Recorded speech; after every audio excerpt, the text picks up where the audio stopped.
Apple எப்படி இருக்குது? Apple அப்படியே கொத்து கொத்தாக காய்ச்சிருக்குது. இந்த இடத்துல பச்சை ஆப்பிள் வச்சுருக்காங்க. 1 கிலோ 100 ரூபாங்கிறாங்க. இது ஃபுல்லாக ஆப்பிள் தோட்டத்துக்குனா எவ்வளோ தூரத்துக்கு போகுதுன்னு சொல்ல முடியாது. நாங்களே பாதி பார்த்துட்டு வந்தோம். அவ்வளோ தூரத்துக்கு போகுது. அந்த தோட்டத்துடைய ஓனர் பக்கத்தில் உட்காந்துருக்காரு. அவர் தான் தோட்டத்துடைய ஓனரு. அதுக்கு பக்கத்தில் வீடு கட்டிருக்காரு. வீடு உள்ள அவ்வளோ அழகாக கட்டிருக்காரு. அது நினச்சேன் ஒரு 50 லட்சம் இருக்குன்னு சொல்லிட்டு நினச்சி அவர்கிட்ட கேட்டேன். இந்த வீடு ஒரு 50 லட்சம் இருக்குமா அப்படின்னு சொல்லிட்டு, ஒரு இந்த வீடு மதிப்பு தெரிஞ்சுக்கலாம் அப்படின்ட்டு. சும்மா சாதா வுட்டில் தான் கட்டிருக்காரு. 1 கோடி ரூபாய்க்கு கட்டிருக்கேன் அப்படிங்கிறாரு. அது நெருப்பு வச்சுட்டு உட்காந்துருக்காருன்னு.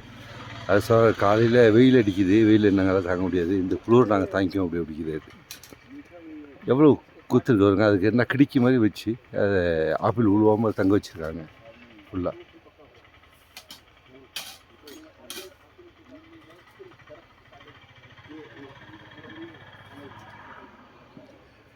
இந்த மாதிரி इसके अंदर तकरीबन कितना आपिल का है? तकरीबन 100 है क्या ना सजर?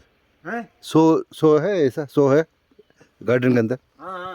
100 100க்கு மேற்பட்ட மரங்கள் இருக்குது அப்படிங்கிறது. இங்கே அவருடைய தோட்டத்தில் 100க்கு மேற்பட்ட மரங்கள். இவர் தான் அதனுடைய ஓனர். அதில் வேலை பார்க்குற ஒருத்தர். மேலே பாருங்கள் ஆப்பிள், சாப்பு ஆப்பிள். இது அடுத்து பச்சை ஆப்பிள், எல்லா மாடலும் இருக்குது.